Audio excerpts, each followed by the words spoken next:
হুজুর করিম সাল্লাল্লাহু আলাইহি ওয়াসাল্লাম সাহাবীদেরকে বলেন তোমরা বেশি বেশি করে মালিকের জিকির করবা, বলবা লা ইলাহা ইল্লাল্লাহ, লা ইলাহা ইল্লাল্লাহ।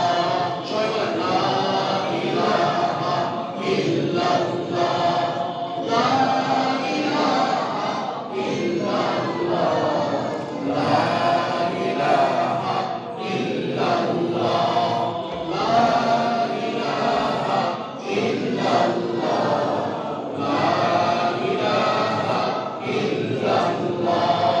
সবাই চোখগুলো বন্ধ করেন, চোখগুলো নিচের দিকে করেন, লা ইলাহা ইল্লাল্লাহ, লা ইলাহা ইল্লাল্লাহ, লা ইলাহা ইল্লাল্লাহ। মালিকের কাছে বলেন, মালিক জীবনে যত গুনাহ করছি, আয় আল্লাহ চোখটা বন্ধ করলে দুনিয়ার কোনো কিছু দেখা যায়